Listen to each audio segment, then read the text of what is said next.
Hello and welcome to the third edition of Economic Time Spectrum 2022. The theme for this year is creating a robust digital future, and digitization involves security synonymously. To speak more about it, we have Indian jurist and retired judge of Supreme Court of India, Justice B.N. Sri Krishna. Welcome, sir. Thank you. So, we want to quiz you more about how the security landscape is evolving and how businesses can align with the data privacy laws that are in contention today. So, with enterprise security landscape evolving, how can businesses align themselves to the new data privacy laws to protect their customers and also their employees and data? See, the security, as I have always said, is proportionate to the value of the data. Now, data of an enterprise can be of different types. It can be purely enterprise data, like say financial data or material sourcing data or projects, future projects data. Depends on what is the value to be attached to it. And of course, in the manner of things, it is the personal data that is of the highest order, and that needs to be protected. In order to protect that, you must generate knowledge about data, knowledge about its value of the data, and the necessity of protection. So, what is technically called the privacy by design. So, this knowledge must be inculcated in all the persons in the enterprise. Then only will there be a response to this concept of security of data. That is the first manner in which it has to be done. And of course, the law will of course thereafter come into effect and say that if there is a breach, what is to be done, how to prevent a breach. These are technical aspects which technology will take care of. But basically, the mindset has to be changed. So that is the first thing to be done as far as security of data is concerned. And then, of course, you have technological aspects, what we call the zero trust. You don't trust anybody. Make sure that there is always a check of who accesses the data, for what purpose, how long, and all that. These are steps which can be built into the technical ethos that is there in the company. These are the methods in which security can be enhanced. Understood, sir. Privacy by design, that's a wonderful concept. But the security landscape is also evolving quite rapidly. What should security leaders or technology decision makers make a note of in the coming year, and what actions should definitely be taken? See, what has happened is the latest bill that has been circulated for public comments. I noticed that there is no distinction made between different types of data. Now, if you don't make the distinction, you will either treat them all as valueless or treat them as too much value. Now, to give an example, if you have an ordinary paper, you keep it on the table. But if it is something valuable like your mortgage paper or ownership document of a asset, you keep it in the table under lock and key.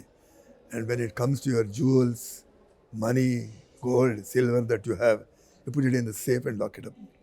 So why do you do that? Because you apply different yardsticks for different security.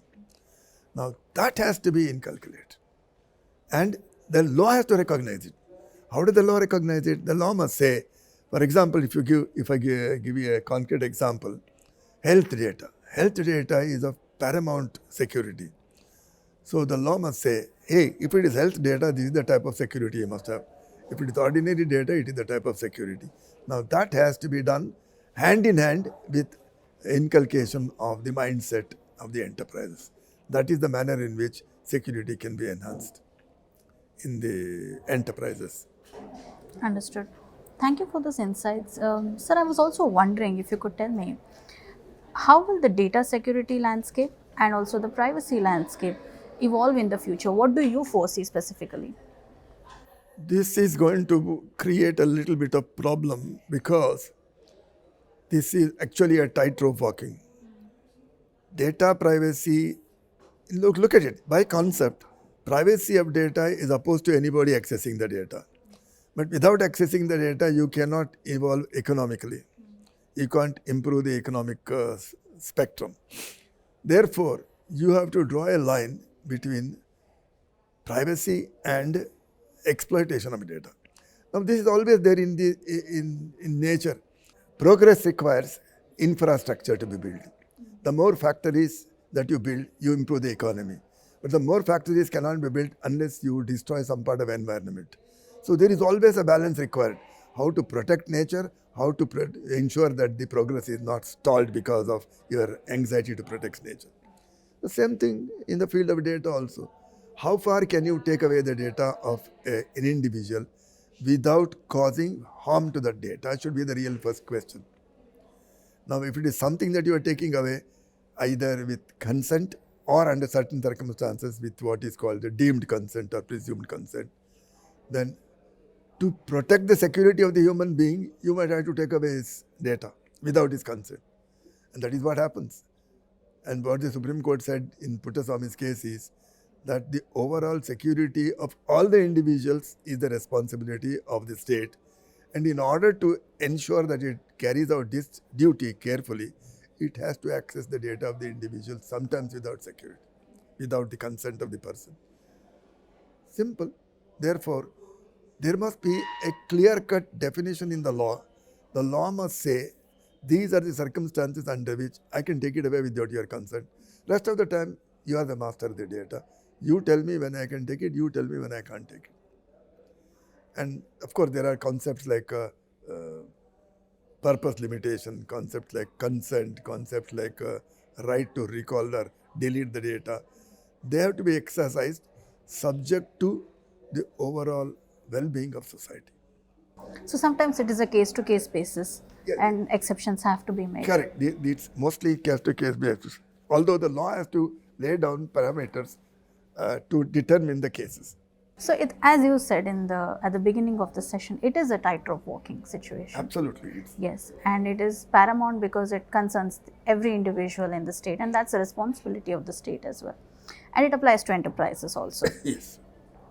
Thank you, sir. Thank you for these insights, and we hope to see how the bill progresses. Let's all watch how the situation pans out. Yep. And let's also hope that it pans out for the good of everybody. Good of everybody, yes, for the benefit of the state and for the benefit of the individual.